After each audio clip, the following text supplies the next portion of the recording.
بسم اللہ الرحمن الرحیم۔ قربانی کے مسائل سے متعلق آج ارادہ ہوا کہ ان مسائل سے متعلق ایک کلپ ریکارڈ یعنی ایک کلپ ریکارڈ کروا دیا جائے اور لوگوں کو قربانی کے بیسک مسائل بتائے جائیں۔ لوگ بہت زیادہ جو سوالات پوچھتے ہیں تو اس پہ میں نے کچھ اشارے لکھ لیے اپنے سامنے، تاکہ جو سوال بہت زیادہ پوچھے جاتے ہیں میں ان کے بارے میں ریکارڈ کروا دوں۔ تو میں انشاءاللہ یہ جو قربانی ہے اس کے بالکل شروع سے لے کے آخر تک ترتیب سے کوشش کرتا ہوں کہ مسائل بیان کروں، اور جو مسائل بہت زیادہ پوچھے جاتے ہیں اللہ تعالیٰ سے دعا ہے کہ وہ سارے آ جائیں۔ تو پہلا سب سے بڑا مسئلہ یہ ہے کہ قربانی واجب کس پر ہے۔ قربانی واجب کس پر ہے؟ لم سم عوام کی سہولت کے لیے ایک نصاب بیان کرتا ہوں جو علماء بتاتے ہیں 52.5 تولہ چاندی، دیکھ لیے گا نیٹ پر۔ تو اتنی مالیت کا کسی کے پاس سونا ہو یا چاندی ہو یا تجارتی مال ہو، تجارتی مال کہتے ہیں وہ سامان جو بیچنے کے لیے آپ نے خریدا ہے، یا کیش رقم ہو، یا یہ کہ ضرورت سے زائد سامان، ضرورت سے زائد سامان کہتے ہیں وہ سامان جو پورے سال بھی استعمال نہ ہوتا ہو۔ تو ایسی کوئی چیز اگر آپ کے پاس اتنی مالیت کی پڑی ہوئی ہے، یا ایک نہیں دو چار چیزیں مل کے اتنی مالیت کو پہنچ جاتی ہیں، یعنی خلاصہ یہ نکلا کہ آپ کے جو استعمال میں آنے والی چیزوں کے علاوہ آپ کے پاس اتنی مالیت کی مال موجود ہے، اور ضروری خرچے اس میں سے نکال دیں، قرضے نکال دیں، وہ سب نکال کے بھی اتنے پیسے آپ کے پاس بچتے ہیں 50 55 60 ہزار تک، تو پھر آپ پر قربانی واجب ہے۔ یہ بہت مختصر بتا رہا ہوں، کیونکہ اگر میں اس کی نصاب کی ڈیٹیل میں گیا تو پورا کلپ اسی میں نکل جائے گا۔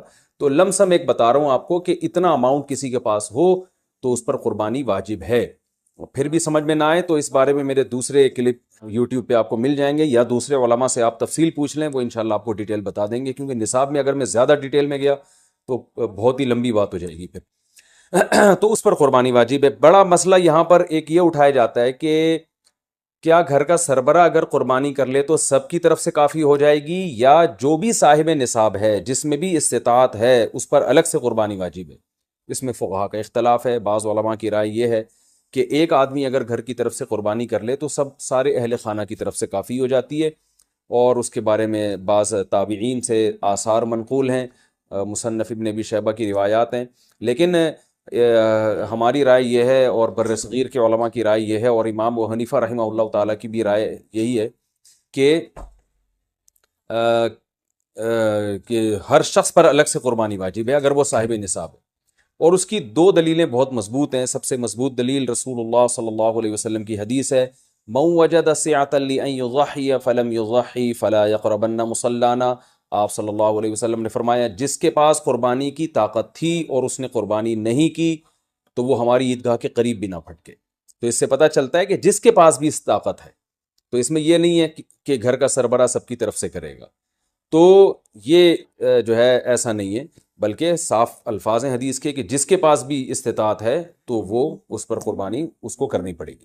اور دوسری دلیل یہ ہے کہ عبادات میں کہیں بھی ایسا نہیں ہوتا کہ ایک کی عبادت دوسرے کی طرف سے کافی ہو جائے، تو اس پر قیاس کا تقاضا بھی یہی ہے کہ جب اسلام میں کوئی بھی ایک عبادت دوسرے کی طرف سے کافی نہیں ہوتی تو یہ کیسے ممکن ہے کہ قربانی جو مستقل ایک سنت ابراہیمی ہے وہ ایک کرے اور دوسری کی طرف سے بھی وہ خود بخود ادا ہو جائے؟ تو یہ اس کا بھی تقاضا ہے۔ بعض حضرات یہ دلیل دیتے ہیں کہ حضرت ابو بکر اور عمر رضی اللہ عنہما قربانی نہیں کرتے تھے۔ اچھا سوری، یہ دوسرے مسئلے کی دلیل ہے۔ تو پہلا تو یہ ہو گیا کہ قربانی ہر صاحب استطاعت پر لازم ہے۔ بیگم کے پاس اگر زیور ہے اور اتنی مالیت کا ہے تو اس پر بھی قربانی واجب ہے۔ پھر وہ الگ بات ہے کہ اس کی طرف سے میاں اس کی پرمیشن سے کر دے، یعنی واجب تو اس پر ہوگی لیکن ضروری نہیں ہے کہ وہ خود کرے، اس کی طرف سے اس کا میاں بھی کر سکتا ہے اس کی پرمیشن سے، اجازت سے، اور میاں اپنی طرف سے بھی ایک کر دے اور بیگم کی طرف سے بھی ایک کر دے، یعنی گھر کے ایک فرد کرے گا اور سب کی طرف سے کافی ہو جائے یہ نہیں ہے، بلکہ ہر فرد کو الگ کرنی پڑے گی۔ وہ الگ بات ہے کہ اپنے پیسے سے کرنا ضروری نہیں ہے، وہ فرد خود کرے یا کسی سے کروا دے۔ پھر جب کسی سے قربانی کروائے گا تو اس کو پیسے دے، یا جو قربانی اس کی طرف سے کر رہا ہے وہ خود اپنے پیسے استعمال کر لے تو بھی ٹھیک ہے۔ یعنی یہ بھی ٹھیک ہے کہ آپ کے جو ابا ہیں، آپ کے جو والد صاحب ہیں وہ قربانی کر رہے ہیں اور سب بالغ بچوں کی طرف سے کر رہے ہیں، پیسے کسی سے نہیں لے رہے تو بھی ٹھیک ہے، کوئی حرج نہیں ہے۔ یا شوہر بیوی کی طرف سے کر رہا ہے اور پیسے نہیں لے رہا اس سے تو بہت اچھی بات ہے، ایسا نیک شوہر اللہ میاں سب کو دلائے۔ تو یا بیگم صاحبہ کر رہی ہیں اپنے خرچے پہ اور میاں کی طرف سے بھی کر رہی ہیں، میاں سے پیسے نہیں لے رہی، تو سبحان اللہ، بہت اچھا لگا آپ کو سن کے، تو ہمیں بھی بہت اچھا لگا۔ تو یعنی پیسوں کا ہر ایک کا ڈالنا ضروری نہیں. اچھا یہ بھی ایک مسئلہ ہوتا ہے کہ بڑا بھائی کر رہا ہے سب کی طرف سے اور سب سے آدھے آدھے پیسے لے رہا ہے قربانی کے، وہ یا تھوڑے تھوڑے پیسے لے رہا ہے، باقی پیسے اپنی جیب سے ڈال رہا ہے، تو بھی ٹھیک ہے.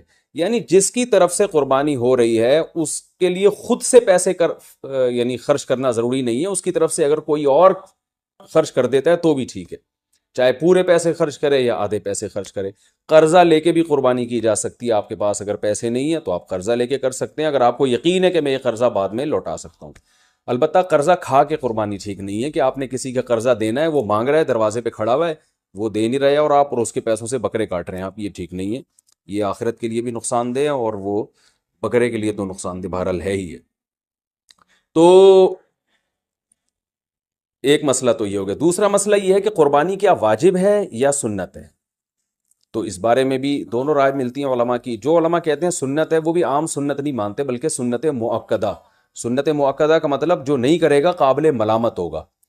اور امام ابو حنیفہ رحمہ اللہ تعالیٰ کی رائے کے مطابق یہ واجب ہے، اور اس کی دلیل وہی ہے کہ پہلی بات تو یہ کہ عبادت ہے، اور عبادت میں احتیاط کے پہلو کو ترجیح دی جاتی ہے، کیونکہ احتیاط اسی میں ہے کہ اس کو اگر واجب قرار نہیں دیتے تو بہت سے لوگ قربانی کا فریضہ چھوڑ سکتے ہیں اور اس بات کا خطرہ موجود ہے کہ قیامت میں ان کو گناہ نہ ملے. تو اس لیے احتیاط کے پہلو کو ترجیح جائے گی. اور مضبوط دلیل امام حنیفہ کی قرآن نبی صلی اللہ علیہ وسلم کی وہی حدیث ہے، من وجد سعۃ لأن یضحی فلم یضحی فلا یقربن مصلانا.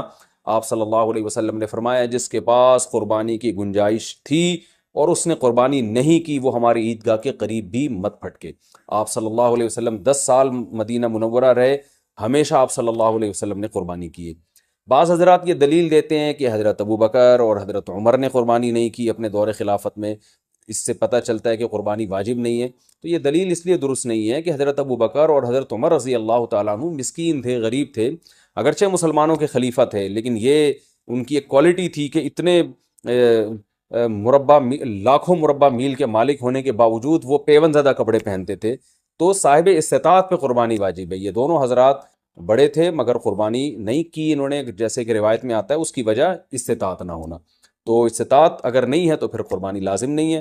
بلکہ اگر آپ قرضہ لے کے قربانی کرو گے اور خطرہ ہے کہ میں قرضہ ادا نہیں کر سکتا تو پھر تو جائز ہی نہیں ہے آپ کے لیے، کیونکہ دوسروں کا حق دبا کے آپ کے لیے عبادت کی بجا آوری یہ ٹھیک نہیں ہے.